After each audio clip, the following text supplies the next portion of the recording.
No, I think before we talk about slavery in Africa, we should talk about slavery as an institution, as an international institution in the world, inasmuch as this is an old institution and it has affected all human society and has existed through the ages long before it touched the continent of Africa. And we should talk about it at least briefly in Greek society, in Roman society, in biblical society. And there existed a slavery before there was a slave trade.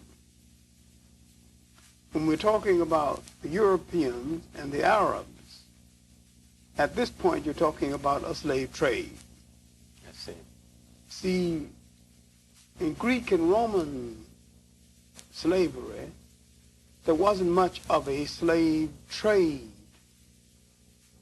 And there was a point when there was a slight slave exchange without much of a slave trade. Now, the European slave trade began when there was something for the slave to do. The Portuguese began to come down the coast of Africa around 1438. And when they took the first Africans out of Africa and took them to Portugal, these Africans were well dressed, and they took with them African trinkets and ornamentation.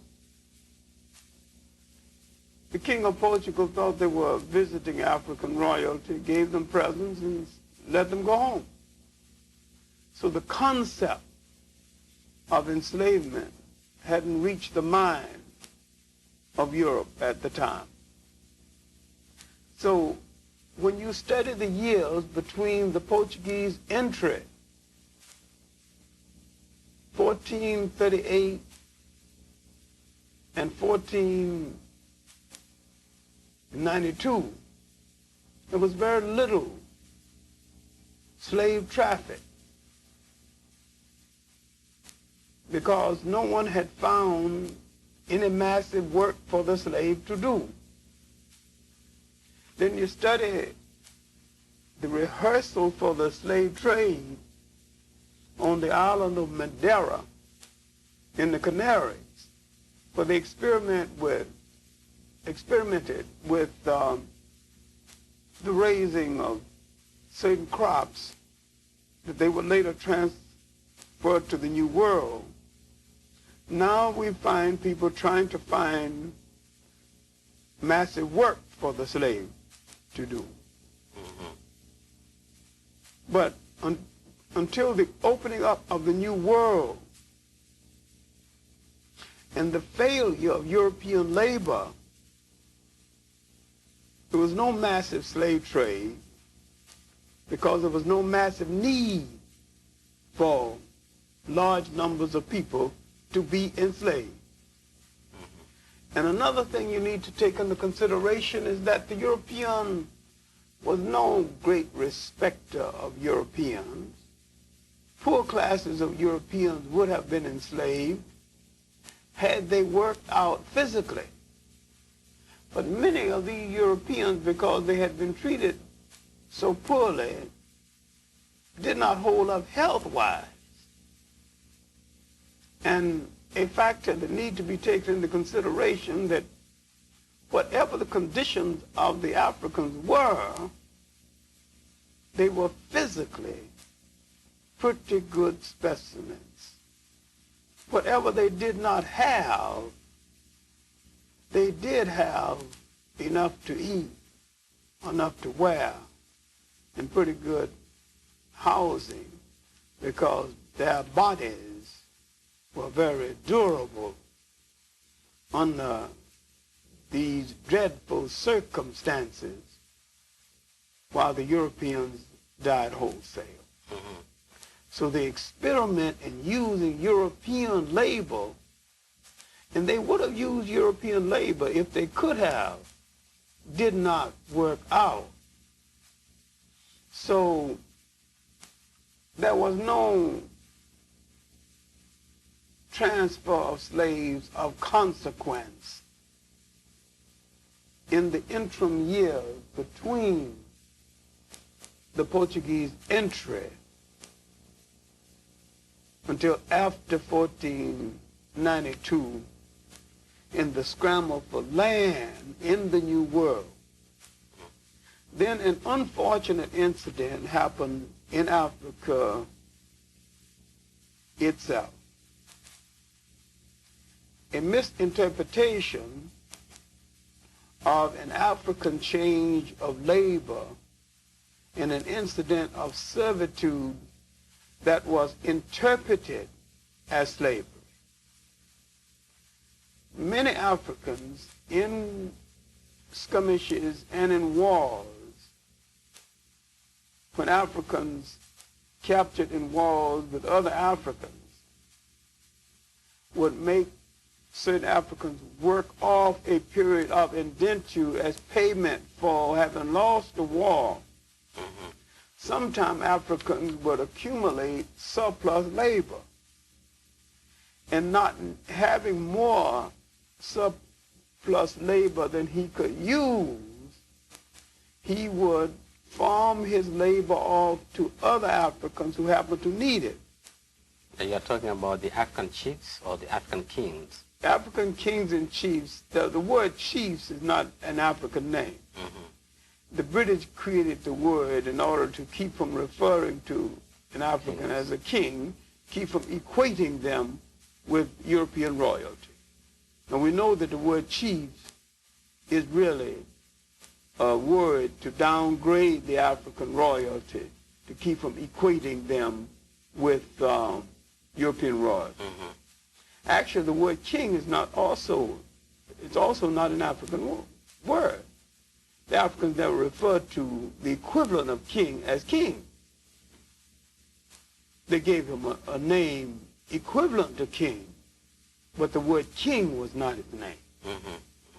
Because the Africans had a name, like in ancient Egypt, the name was Pharaoh.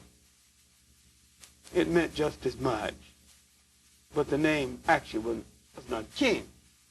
The Ghanaians never referred to their king as king. Even today, the king, the head senior person in royalty is a Santahini. Yes. Just add the word Hini, which means overall. And those under him add the word Hini to the name of the particular ethnic group, and that becomes his name, like the Omanhini is the king of the Oman group. So, I mean, we've been, so Europeanized, we think that we absolutely must use European words for things. All right, now, my main point here is that the need was created by the European scramble for land in the New World. At first, the contest was between Spain and Portugal, with the sanction of the Catholic Church. The church was the major authority in the Europe of that day. England had some difficulty with the church, and so therefore England was outside for the first 100, maybe almost for the first 150 years.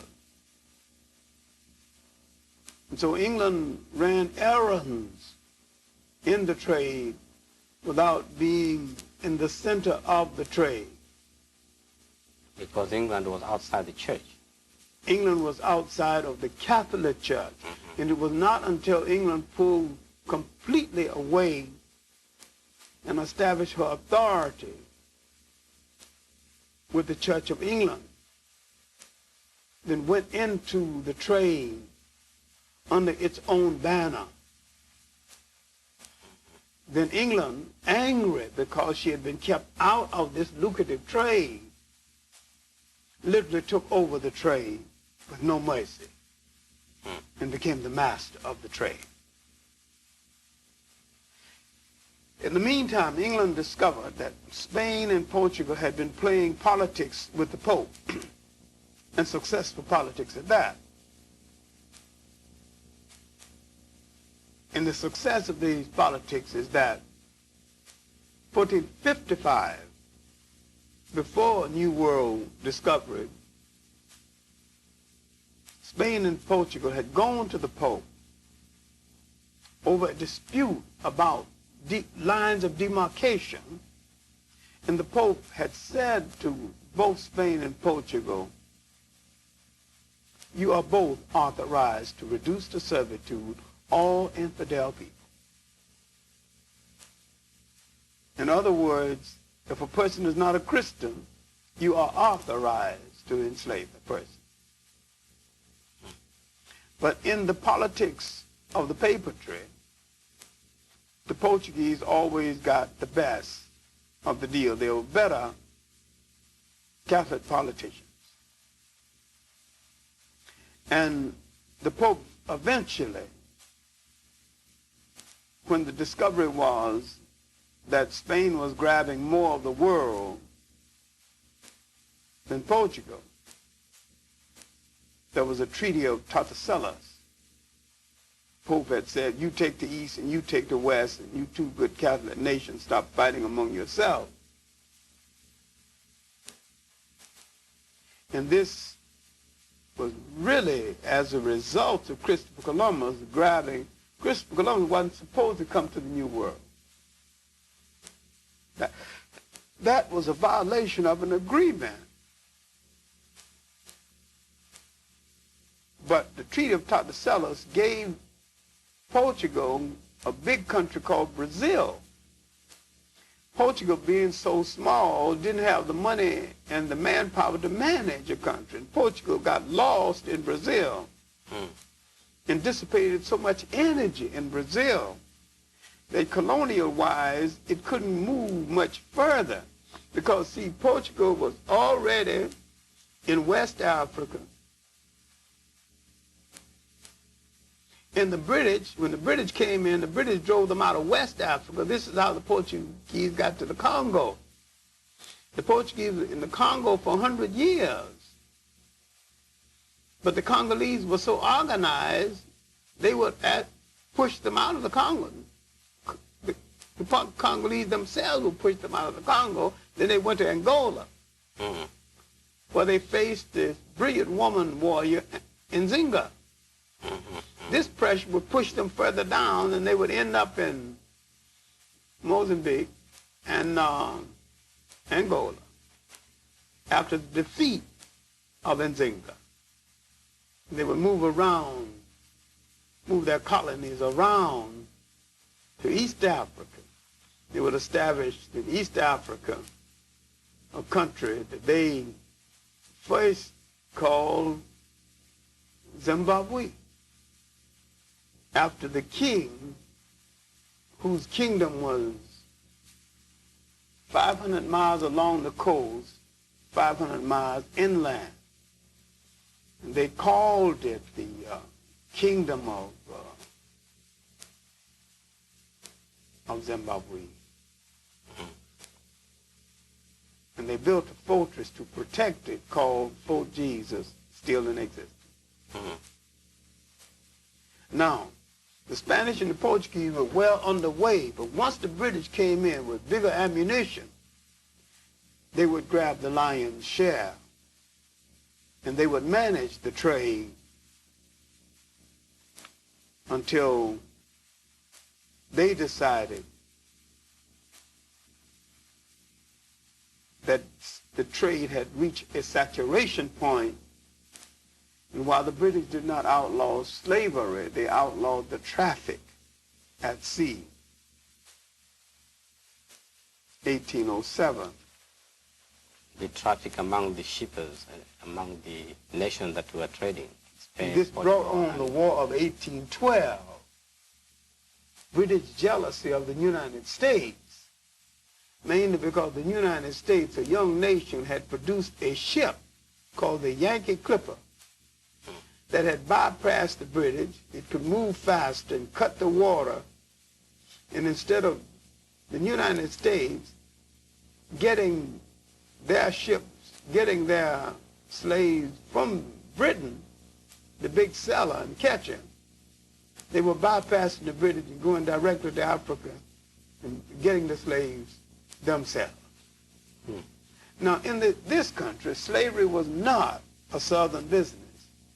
While the Southerner was the biggest buyer and user of slaves, in this country, slavery was basically a New England business. And it seems ironical that the abolitionists and the Quakers who fought against slavery came from New England. This is why the Southerner ultimately would call them a bunch of hypocrites. You sold me the slave, now you're becoming so pious and tell me I shouldn't have a slave. See, but within Africa itself, that was a great event that has been forgotten. Concurrent with the slave trade, and almost at the same time it began, in inner Africa, the last of the great African nation states had not died. Sangay still existed and would exist up until 1591, when it was invaded by Morocco. The Arab influence came from East Africa, from the island of Zanzibar. Now, the Arab influence came from what is now Kuwait and Oman. These East African Arabs, these Southern Western Asian Arabs, turned Zanzibar into one of the largest slave trading ports in the history. You want to know, where did these slaves go? Some of them went to Asia. Some of them were traded with the Portuguese. But the Arabs, at a given time, took up to 40 million Africans out of Africa. The Arabs? Yeah, and except for the energy and the manpower and the organization that the Arabs and the Arab slave trade drained out of Africa, Africa would have had enough energy and organization to resist the European slave trade. The Arab slave trade was one of the great tragedies in the history of Africa. And it is a tragedy equal to, if not surpassing, the European slave trade. When the Iranians who invaded India took over, they did not trust indigenous armies. So they began to use Africans as mercenary soldiers. And some of these soldiers were slaves. Some of them were just paid soldiers. Some of these Africans rose to high positions in the armies of India. Some of them were great generals. In fact, the river Ganges is named after an African general. That's not even an Indian name. There was an Indian named Malachi who became governor of Bengal. This is outlined so beautifully in a little book by Joseph Harris, former professor of history at the Howard University and former head of the history department, called The African Presence in Asia. That's another unexplored aspect of African history. And if you want to know the history of the Arab slave trade, You should study UNESCO documents 2, part of the many documents attendant to the rewriting of the history of Africa. And it gives you the documents dealing with slave trade in the Indian Ocean. Now, if you study the Nigerian woman, Madam Tenebu,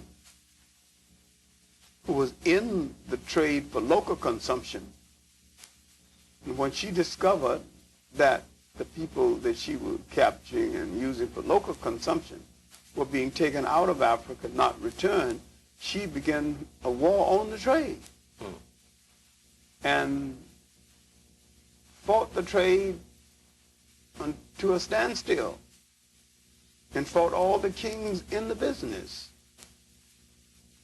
including the king of then Abukudu.